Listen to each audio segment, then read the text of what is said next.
Hello everybody, welcome back to my class. I am तुमसे त्यागी, your biology mentor on Rank Plus. वापस आ चुके हैं इसी चैनल पर जहाँ पर हम क्या कर रहे थे, इंपॉर्टेंट क्वेश्चंस कर रहे थे आपके क्लास 11 के जितने भी ऐसे चैप्टर्स जो आपके आएंगे, राइट। तो मैं ज़ूलॉजी कवर कर रही हूँ। यहाँ पे हम लोगों का आज तीसरा लेक्चर आ चुका है। तो बच्चों आज हम क्या करने वाले हैं, breathing and exchange of gases. यानी आप समझ गए हैं कि मैम ने क्या कर दिया है, मैम ने ह्यूमन फिजियोलॉजी कर दी है स्टार्ट। तो ह्यूमन फिजियोलॉजी बच्चों आपको अभी क्लास 11th में जितने भी इसके इम्पॉर्टेंट टॉपिक्स हैं और इनफैक्ट सारे के सारे जितने भी ह्यूमन फिजियोलॉजी के चैप्टर्स हैं उसको कर लो टिप्स पे एकदम, क्योंकि अगर आप लोग नीट एग्जाम में बैठोगे ना बच्चों तो ये ह्यूमन फिजियोलॉजी वहाँ सबसे ज़्यादा स्कोरिंग रहने वाला है।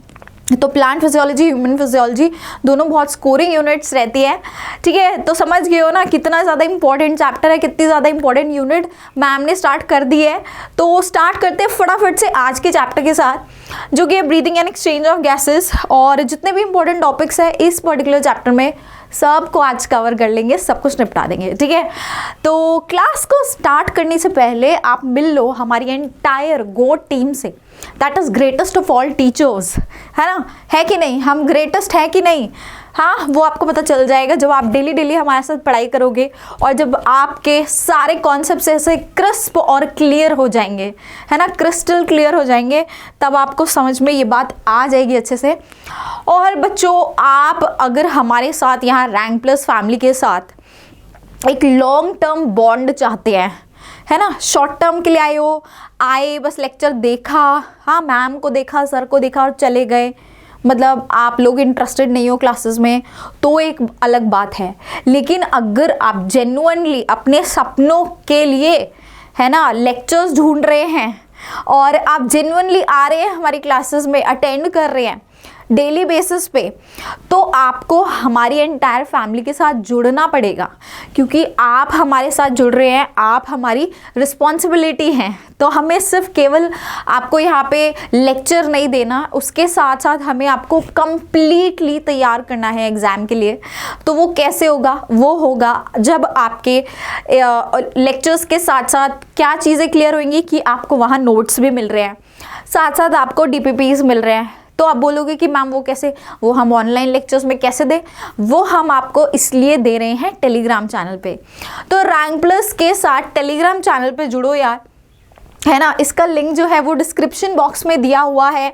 DPPs आपको डेली मिल रहे हैं यहाँ पे, साथ में इंपॉर्टेंट नोटिफिकेशंस आपको यहाँ मिल जाती है सारी आपके एग्जाम के लिए। State the difference between expiratory reserve volume and inspiratory reserve volume. वाह जी वाह।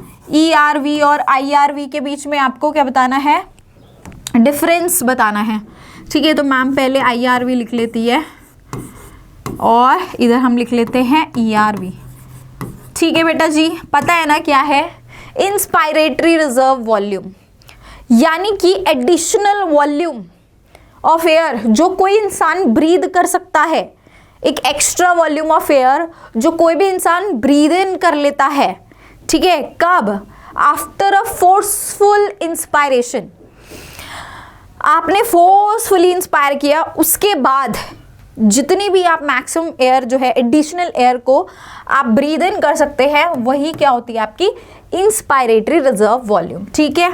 यही पता है सबको, सबने NCERT में यही पढ़ा है कि it is the additional volume of air which a person can breathe in after a forced inspiration, ठीक है बेटा जी। यही क्या होता है आपका inspiratory reserve volume. Clear, done, सबने यही लिखा है, बहुत बढ़िया। चलो ERV क्या रहता है, ERV it is the additional volume, it is the additional volume of air a person can expire, यानी कि वो एडिशनल वॉल्यूम कितनी ब्रीद आउट एक्सपायर कर सकता है after what, after not normal breathing, एक फोर्सफुल एक्सपायरेशन के बाद में कितनी और एयर जो है ब्रीद आउट यानी कि एक्सपायर हो सकती है, वो एडिशनल वॉल्यूम जो है लंग्स की क्या रहती है आपकी एक्सपायरेटरी रिजर्व वॉल्यूम। बेटा जी आपका जो इंस्पायरेटरी रिजर्व वॉल्यूम होता है, इंस्पिरेशन में कंपैरेटिवली आप ज़्यादा वॉल्यूम ले पाते हो, है ना, तो ये इसका जो रेंज होता है that is somewhere around 2500 to 3000 ml, ठीक है। अगर बात करें आपके एक्सपायरेटरी रिजर्व वॉल्यूम की तो कितनी रहती है, ये आपकी रहती है 1000 से 1100 ml तक रहती है, ठीक है।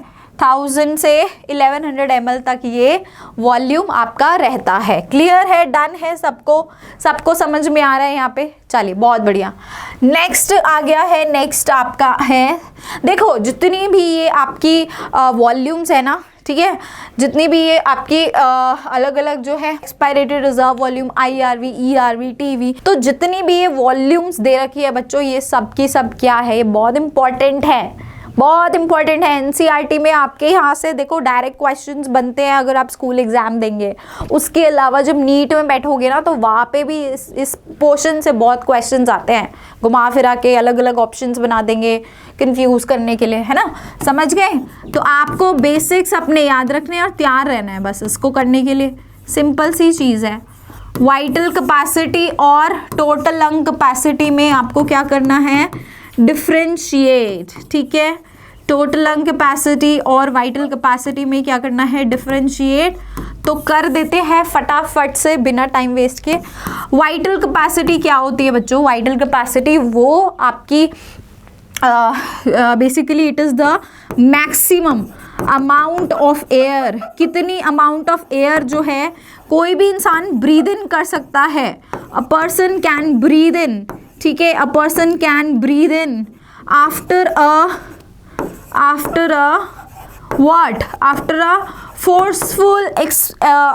फोर्सफुल एक्सपायरेशन, ठीक है, एक फोर्सफुल एक्सपायरेशन के बाद में कितनी अमाउंट ऑफ एयर जो है वो क्या हो सकती है, इनहेल की जा सकती है, इंस्पायर की जा सकती है, ब्रीद इन की जा सकती है, ठीक है, वो आपकी वाइटल कैपेसिटी है लंग की, ठीक है।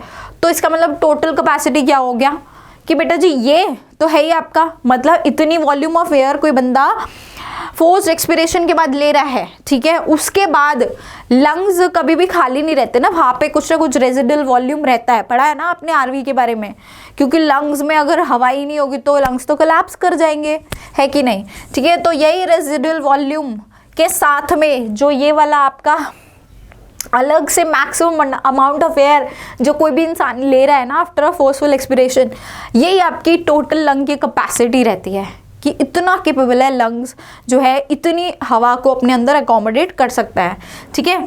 तो total amount of, total volume of air lungs can accommodate after a forced expiration। Clear बेटा जी, एक फोर्स्ड एक्सपायरेशन के बाद जितनी भी टोटल अमाउंट ऑफ एयर वहाँ पे वो अपने अंदर अकोमोडेट कर सकता है, वही क्या है, टोटल लंग कैपेसिटी, ठीक है। तो इसमें आपका क्या रहता है, मैक्सिमम अमाउंट कितना ले रहा है, so that means it is inspiratory reserve volume आपका, है ना, कितनी अमाउंट ऑफ एयर जो है फोर्स एक्सपायरेशन के बाद कोई बंदा ब्रीद इन कर सकता है, दैट, ठीक है ना, सॉरी इंस्पायर कर सकता है। देन ERV, देन इसके अंदर आपका क्या रहता है, आपका टोटल टाइडल वॉल्यूम, जो इनिशियली टाइडल वॉल्यूम है ना, नॉर्मल जो किसी भी रेट में आपका इंसान जितनी वॉल्यूम ऑफ एयर एक नॉर्मल ब्रीदिंग के टाइम पे लेता है, तो वो भी आपका इसी में ही एड ऑन होएगा, that would form your vital capacity. और जैसे कि मैंने आपको बताया यहाँ पे यही वाइटल कैपेसिटी के साथ में क्या रह जाता है आपका, रेजिडुअल वॉल्यूम भी कुछ रहेगा, है ना, लंग्स के अंदर कुछ रेजिडुअल वॉल्यूम भी रहेगा, उतनी एयर जो है वो अपने अंदर अकोमोडेट कर सकता है। क्लियर है, डन है, क्रिस्टल क्लियर सबको, ठीक है, कर पाएंगे डिफ्रेंशिएट, बहुत बढ़िया, कूल। अपने लिए एक बार ज़रा से फटाफट से ताली बजा दो अपने लिए अगर आप लोग सारे क्वेश्चंस कर पा रहे हो मेरे साथ में, ठीक है। चलो बेटा जी, इस तरह के क्वेश्चंस आते हैं, शॉर्ट नोट लिखने को आते हैं, ठीक है। जब लेंदी पेपर करते हो, थियरी पेपर करते हो, तो इस तरह के शॉर्ट नोट्स आते हैं वहाँ पे। Mechanism of breathing, right a short note on mechanism of breathing, ठीक है। मैकेनिज्म ऑफ ब्रीदिंग पे आपको शॉर्ट नोट लिखना है, हम पढ़ेंगे मैकेनिज्म ऑफ ब्रीदिंग। देखो ब्रीदिंग का जो मैकेनिज्म है वो दो तरीके से होता है। एक होता है वहाँ पे एक बारी हवा जो है वो आपके लंग्स के अंदर जाती है जिसको हम बोलते हैं इनहलेशन। दूसरा प्रोसेस आपका रहता है क्या, एक्सहेलेशन, जहाँ पे हवा जो है वो आपके लंग से बाहर जाती है। तो ये जो टोटल पूरा प्रोसेस है बच्चे, ये किस चीज़ पे बेस्ड रहता है? This is entirely based on the pressure gradient between the lungs का जो प्रेशर है और एटमॉस्फेरिक प्रेशर, उन दोनों के प्रेशर ग्रेडियंट। यानी ग्रेडियंट क्या होता है, एक जगह पे कम है एक जगह पे ज़्यादा है तो वो बन गया ग्रेडियंट, है ना। तो यहाँ पे उसी ग्रेडियंट की वजह से हवा जो है वो अंदर या बाहर लंग्स के मूव करती है। बात समझ में आई? सो स्टार्ट करते हैं। देखो सबसे पहली चीज़ जो आपकी इनहलेशन की बात अगर हम करें तो इनहलेशन में क्या होता है, आपके जो लंग्स हैं, ठीक है, तो लंग्स के अंदर बेसिकली क्या हो रहा है ना स्टूडेंट्स, एटमॉस्फेरिक जो प्रेशर है, एटमॉस्फेयर का जो प्रेशर है वो क्या हो गया है यहाँ पे बहुत ज़्यादा है, ठीक है, और यहाँ पे प्रेशर कम है, ठीक है, किसके कंपैरिजन में, in comparison to your atmosphere. Atmosphere में प्रेशर ज़्यादा है और यहाँ आपका प्रेशर कम है। किसकी प्रेशर की बात हो रही है, हवा के प्रेशर की, ठीक है। तो ये जो प्रेशर होता है बेसिकली ये किसकी वजह से क्रिएट होता है आपका स्टूडेंट्स, ये क्रिएट होता है वॉल्यूम में जो चेंजेस आ रहे होते हैं। आप जानते हैं ना volume is inversely proportional to your pressure, यानी कि अगर यहाँ पे वॉल्यूम ज़्यादा है, ठीक है, तो प्रेशर क्या हो जाएगा, कम। अगर यहाँ पे वॉल्यूम कम है तो प्रेशर हो जाएगा ज़्यादा, उल्टा इनवर्सली प्रोपोर्शनल, ठीक है। तो इनहलेशन में हवा अंदर क्यों आ रही है, क्योंकि यहाँ पे जो इसकी वॉल्यूम है वो बढ़ जाती है, एक्सपैंड होती है। अब ये जो आपकी इंटर पल्मोनरी वॉल्यूम है इसको हम बोलते हैं इंटर पल्मोनरी वॉल्यूम। ये क्यों बढ़ रही है बच्चे, ये क्यों इंक्रीज हो जा रही है, क्योंकि यहाँ पे जो मसल्स होती हैं वो हेल्प करती है इसको एक्सपैंड करने में। सो हियर कुछ ऐसी मसल्स अटैच रहती हैं इसके साथ में, रिब्स के साथ और स्टर्नम के साथ, जो इसको ऊपर की तरफ पुश करती है, आई मीन पुल करती है, सॉरी, ठीक है। तो ऊपर की तरफ उसको खींचेंगी। कौन सी मसल्स होती हैं, ये होती है आपकी इनर इंटरकोस्टल मसल्स, ठीक है। कौन सी मसल्स होती हैं, इनर इंटरकोस्टल मसल्स। ये जो इंटरकोस्टल मसल्स होती है रिब्स के साथ अटैच होती है और उसको खींचती है, जिसकी वजह से आपकी जो थोरैसिक कैविटी है वो वहाँ बढ़ती है और साथ साथ लंग्स भी वहाँ एक्सपैंड करते हैं। लंग्स का एक्सपैंड करने का मतलब है यहाँ पे अंदर की पल्मोनरी वॉल्यूम जो है वो बढ़ रही है। वॉल्यूम बढ़ता है तो प्रेशर यहाँ पे कम हो जाएगा, यानी कि यहाँ पे एटमॉस्फेयर के अगेंस्ट एक नेगेटिव प्रेशर क्रिएट हो जाता है। क्या हो जाता है, नेगेटिव प्रेशर क्रिएट हो जाता है, जिसकी वजह से ऑटोमेटिकली हवा जो है वो बाहर से अंदर आने लगती है, एयर जो है वो एटमॉस्फेयर से अंदर आती है, ठीक है। इसी प्रोसेस को हम इनहलेशन बोलते हैं, जहाँ पे हम किसी भी अपने बॉडी के अंदर क्या है एयर को इनहेल करते हैं, ठीक है। और स्टूडेंट्स इनर इंटरकोस्टल मसल्स के साथ साथ यहाँ पे आपके एब्डोमिनल रीजन में आपकी एक और मसल जिसको हम बोलते हैं diaphragm, that is also responsible, ठीक है। ये डायफ्राम, देखो डायफ्राम नॉर्मली क्या होता है, ये आपके लंग्स हैं, ठीक है, ये आपके इधर एक लंग्स, तो यहाँ पे स्टूडेंट्स इस तरफ यहाँ पे आपकी डायफ्राम प्रेजेंट होती है। और डायफ्राम का जो नॉर्मली जो स्ट्रक्चर होता है ना सर, डोम शेप्ड बोलते हैं इसको, डोम शेप्ड, यानी कि ऐसे उठा हुआ रहता है, सी टाइप होता है, ठीक है। डोम शेप है क्या ये डायफ्राम। तो इस समय जब ये डोम शेप में होता है तब ये रिलैक्स्ड पोजीशन में है। डोम शेप के टाइम पे ये कैसा होता है, रिलैक्स्ड पोजीशन। अभी इसकी पोजीशन रिलैक्स्ड है, ठीक है, ये रिलैक्स्ड है, इस टाइम इसने कोई कॉन्ट्रैक्शन नहीं किया हुआ। और यहाँ पे, ठीक है, इस केस में क्या होगा, आपकी जो डायफ्राम है वो ऐसे की बजाय एकदम स्ट्रेट हो जाएगी, यानी ऊपर को खिंच जाएगी, सॉरी, ये आपकी डायफ्राम जो है वो ऐसे स्ट्रेट हो जाएगी, राइट। यानी कि ये ऐसे होके अब क्या हो गई, नीचे की तरफ पुश हुई और ये यहाँ आ गई, ऐसे फ्लैट हो गई। इसकी वजह से क्या हुआ, यहाँ पे भी थोड़ा सा स्पेस क्रिएट हो गया, वॉल्यूम क्रिएट हो गया और यहाँ पे भी आपके लंग्स एक्सपैंड कर पाए।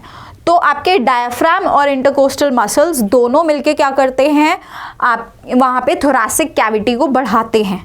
क्लियर हो गई ये बात? ठीक है, कौन कौन बढ़ा रहा है, डायफ्राम और इंटरकोस्टल मसल्स दोनों मिलके आपकी थोरैसिक कैविटी को इंक्रीज कर रही है, जिसकी वजह से यहाँ पे लंग्स एक्सपैंड कर पाते हैं। समझ में आ गई? अब बेटा उसी की तरह एक्सहेलेशन बिल्कुल वाइस वर्सा चलेगा। तो एक्सहेलेशन के केस में क्या होगा, आपका ये जो लंग है, ठीक है, अब यहाँ पे ऑलरेडी क्या है, बहुत सारी गैस है, बहुत सारा एयर है, ठीक है। तो यहाँ पे वॉल्यूम जो है अभी अच्छे से एक्सपैंडेड है, इंक्रीज्ड वॉल्यूम है, भरा हुआ है, क्योंकि इतना सारा एयर है यहाँ पे, ठीक है। इतना सारा वॉल्यूम होने के कारण प्रेशर क्या हो जाएगा, यहाँ पे प्रेशर क्या होएगा, जल्दी बताओ। हाँ, प्रेशर ये बाहर की तरफ जाएगा। प्रेशर कैसे लगेगा, यहाँ पे पहले नेगेटिव प्रेशर लंग्स में था, अब नेगेटिव प्रेशर एटमॉस्फेयर में हो जाएगा, क्योंकि अभी इसके पास प्रेशर ज़्यादा है और एटमॉस्फेयर के पास प्रेशर कम है, ठीक है। इसकी वजह से क्या होने वाला है, हम वॉल्यूम की बात नहीं करते, हम यहाँ पे डायरेक्ट प्रेशर की बात करेंगे। So pressure is more here due to the air and यहाँ प्रेशर अभी क्या हो गया है, कम हो गया है।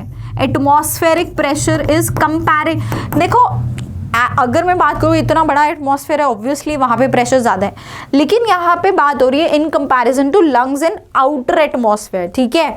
तो तब यहाँ प्रेशर इधर कम रहता है और यहाँ नेगेटिव प्रेशर क्रिएट हो गया, जिसकी वजह से आपकी सारी की सारी एयर कहाँ निकल के चली जाएगी, बाहर। जितनी भी एयर है वो बाहर निकल जाएगी और ये सिकुड़ना शुरू हो जाएगा। लंग ने जो इतनी बड़ी स्पेस ले ली थी, अब वो धीरे धीरे श्रिंक होएगा, है ना, क्योंकि उसको हवा को बाहर पंप आउट करना है। जैसे बलून होता है ना, जब उसको भरते हैं तो उसकी वॉल्स पे प्रेशर लगता है और जब एयर बाहर जाती है तो उसकी वॉल्स श्रिंक कर जाती है, बलून सिकुड़ जाता है ना, एकदम बिल्कुल वैसे ही है, ठीक है। और स्टूडेंट्स यहाँ पे अगेन आपका जो डायफ्राम है that is helping in what, ये जो डायफ्राम ने एक्स्ट्रा स्पेस क्रिएट की थी, अब ये वापस से ऐसे हो गया, ठीक है, डोम शेप में आ गया, रिलैक्स हो गया। यहाँ पे कॉन्ट्रैक्ट हुआ, यहाँ पे रिलैक्स हो गया, तो इसने ये बची कुची पोजीशन कर दी ऊपर और स्पेस कर दी कम। सिमिलरली यहाँ पे जो आपके इंटरकोस्टल मसल्स थे, ठीक है, ये इंटरकोस्टल मसल्स अब क्या कर रहे हैं, जो रिब्स के साथ अटैच थे, ये इसको आगे की तरफ पुश करेंगे। अब पहले इन्होंने पुल करके खींचा था, अब ये पुश करके अंदर इनवर्ड खींचते हैं, ठीक है, ताकि थोरैसिक कैविटी रिड्यूस हो जाए। समझ रहे हैं ना, सबको समझ में आ रहा है।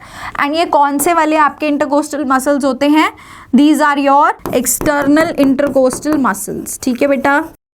And this is how the air will be pumped out. इसी प्रोसेस को हमने क्या कहा, एक्सहेलेशन। Clear, done. चलिए आगे बढ़े। शॉर्ट नोट में एक्सप्लेन कर पाओगे, मैम ने डायग्राम्स के थ्रू बताया, आप भी डायग्राम्स के थ्रू बता सकते हो चीज़ें। देखो डायग्राम्स में अगर अपने ऑलमोस्ट सारी चीज़ें मेंशन कर दी, वहीं पे ही पॉइंट्स लिखते जाओ, लेबलिंग के वहीं पे जो जो याद आ रहा है नीचे फटाफट पॉइंट लिखते जाओ, क्वेश्चन वहीं सॉल्व है, ठीक है। चलो, glottis opens on the floor of, हाँ जी, ये तो एमसीक्यू का क्वेश्चन आ गया, बड़ा ही मज़ेदार सा क्वेश्चन है। ग्लॉटिस कहाँ ओपन होती है, on the floor of what, glottis is a flap like structure, है ना। कहाँ प्रेजेंट होती है, आपके फूड पाइप, हाँ फूड पाइप के ऊपर। कहाँ होती है, जल्दी बताओ, विंड पाइप के ऊपर, जल्दी बताओ कहाँ आएगी। बेटा आपको याद है, आप लोगों ने ग्लॉटिस के बारे में पढ़ा था कि जो आपका ग्लॉटिस होता है ना, वो एक फ्लैप जैसा कवरिंग होता है फेरिंग्स के ऊपर, ठीक है, फेरिंग्स के ऊपर, which is leading into your wind pipe, that is your wind pipe, ठीक है। सो वो क्या करेगा, फेरिंग्स एक ओपन कॉमन ओपनिंग है, it leads into your wind pipe and food pipe, clear, ठीक है। तो वहाँ पे वो ट्रेकिया के अंदर भी जा रहा होता है और आई मीन फेरिंग्स जो है वो ट्रेकिया में भी ओपन हो रहा होता है और साथ साथ आपके इसोफेगस में भी ओपन होता है, लेकिन ये एकदम फेरेंजियल कैविटी के ऊपर ओपनिंग रहती है, ताकि जो भी आपका जो खाना जाए ना, वो डायरेक्ट आपके इसोफेगस से ही जाए, और उस टाइम पे आपका जो फेरिंग्स होता है उसको कवर करके रखता है, ठीक है, ताकि किसी भी कॉस्ट पे विंड पाइप के अंदर आपका खाना ना जाए, उसको कवर करके रखेगा। जब हम बोलते हैं, इसीलिए बोलते हैं ना कि खाते टाइम बोलना नहीं चाहिए, क्योंकि जब हम बोलते हैं तो उस टाइम पे we are actually doing what, there are chances कि वहाँ पे ट्रेकिया जो है वो उसमें क्या होता है ना, आपका ट्रेकिया के अंदर फूड पार्टिकल्स जा सकते हैं, ठीक है। चलो, फेरेंजियल कैविटी, फेरेंजियल कैविटी सबने मार्क कर दिया।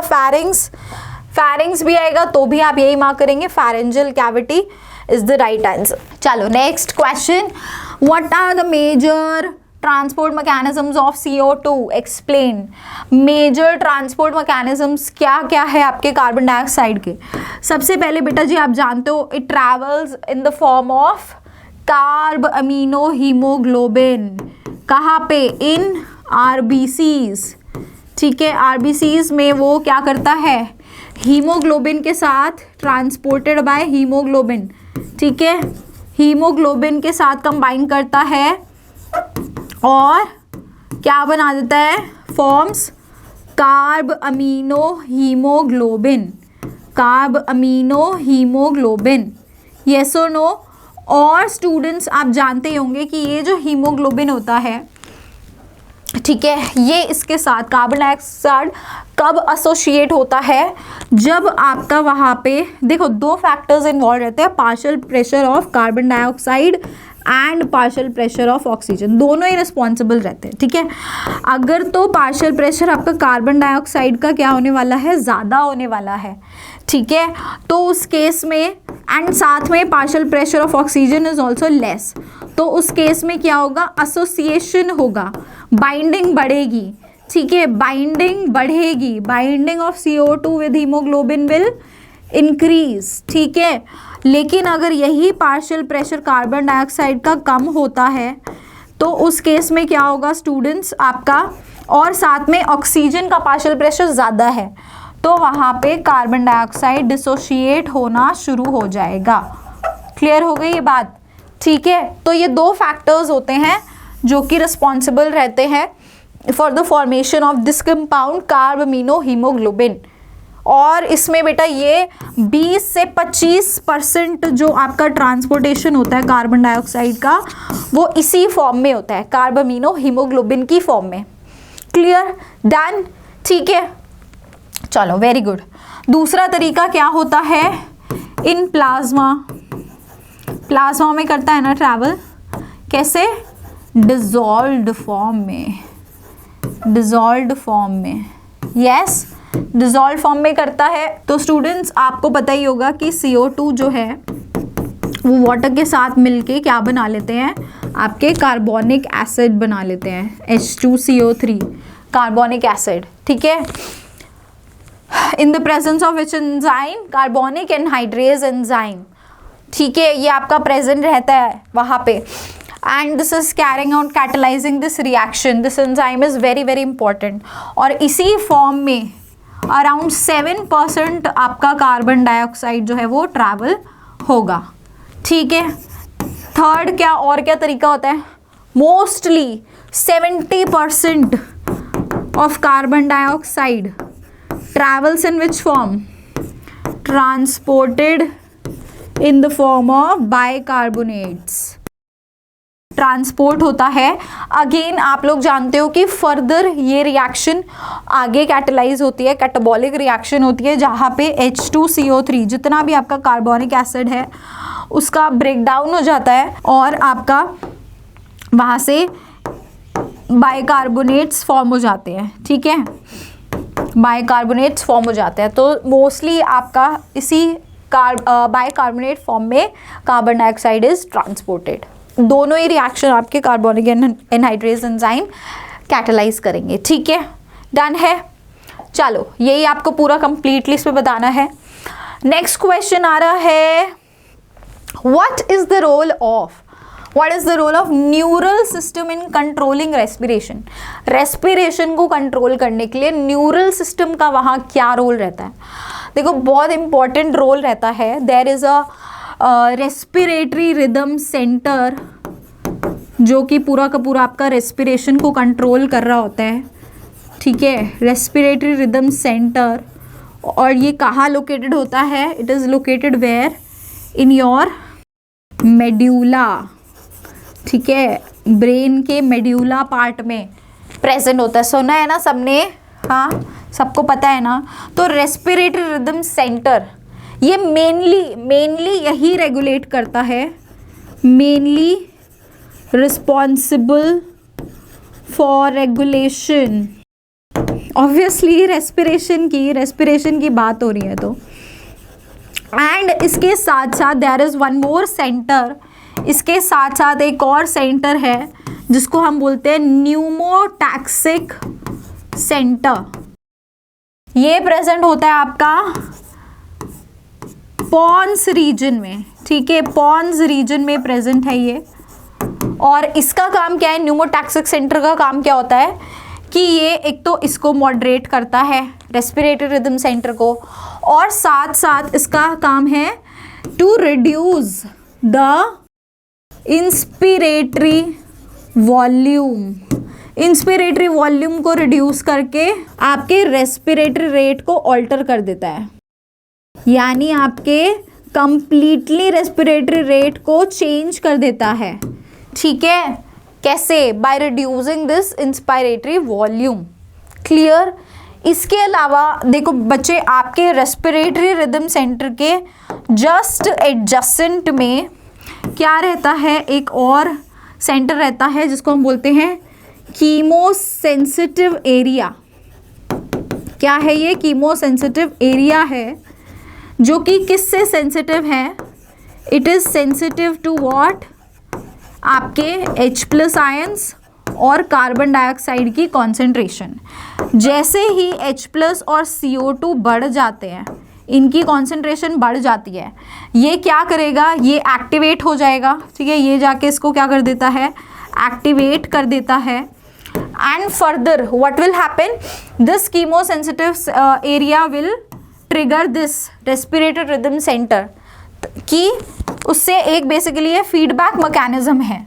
फिर यहाँ से ये रेस्पिरेटरी रिजर्व जो रेस्पिरेटरी रिदम सेंटर है, ये जाके इनकी कॉन्सेंट्रेशंस को रिड्यूस करता है। So it's a kind of feedback mechanism going on. इसके अलावा कैरोटिड आर्टरी रहती है और साथ में आयोटिक आर्च रहती है।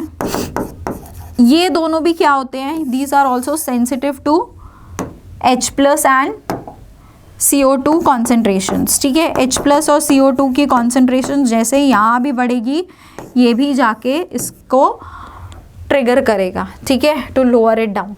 सो this is how the entire neural system is controlling your respiration. जिसको भी ये NCERT में नहीं समझ में आया था, क्या समझाने की कोशिश की गई है, so I hope it is clear to everyone. Clear है? सबको समझ में आ गया? अगले क्वेश्चन पे बढ़ जाते हैं।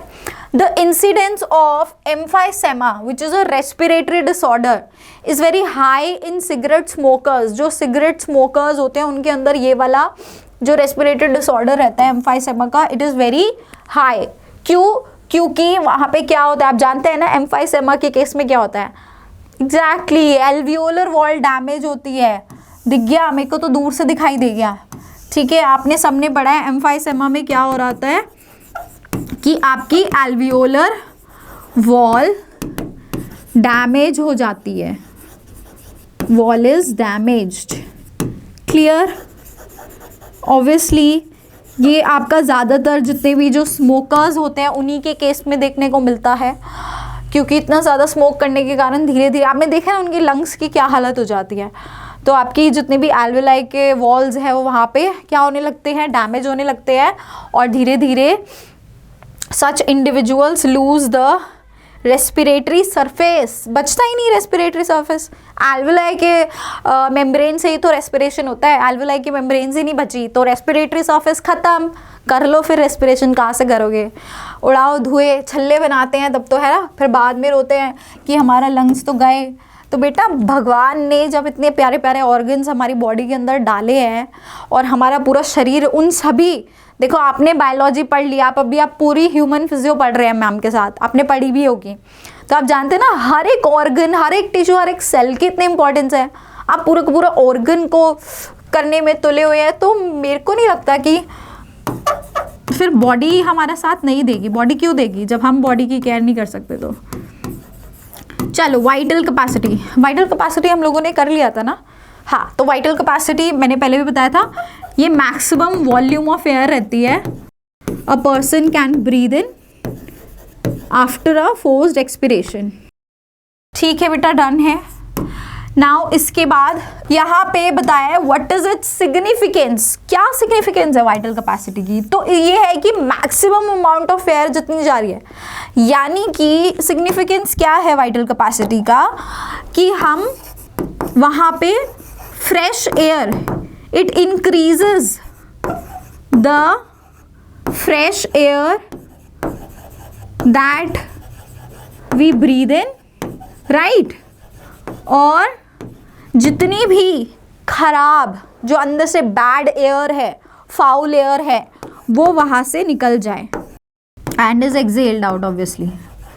ठीक है, यानी कि ओवरऑल क्या कर रहा है आपके पूरे हेल्पिंग इन टोटालिटी, क्या चीज़ में मदद कर रही है? In total it is helping in exchange of gases from blood to tissues to blood. ठीक है, ओवरऑल टोटल जो है ये आपका एक्सचेंज ऑफ गैसेस में को मेंटेन करने में हेल्प कर रहा है। ठीक है, चलो, अरे ये कैसे आ गया? अभी तो एक क्वेश्चन बचा है, इतनी जल्दी कमेंट। चलो पहले ये क्वेश्चन करते हैं, समझ गए होंगे कि ये लास्ट क्वेश्चन है, इसको भी करते हैं। एम्फाइसेमा अभी मैंने बताया कि यहाँ पे एल्वियोलर मेम्ब्रेन जो है वो डैमेज हो जाती है। Alveolar membrane is damaged. ठीक है, alveolar membrane is damaged in this case, जिसकी वजह से क्या हो जाता है आपका रेस्पिरेशन के लिए जितना भी सरफेस है रिड्यूस हो जाएगा, है ना, बिल्कुल रिड्यूस हो जाएगा। रेस्पिरेशन के लिए जितना भी सरफेस है वो क्या हो जाएगा, रिड्यूस हो जाएगा, राइट। ये बेटा जी एक क्रॉनिक डिजीज रहती है, इट्स अ क्रॉनिक डिसऑर्डर। ठीक है, डिजीज नहीं बोलेंगे, it's a disorder, it's a chronic disorder, right, it's a chronic disorder. And एक और चीज बच्चों, ज्यादातर कहाँ मिलेगी? Found mostly in cigarette smokers.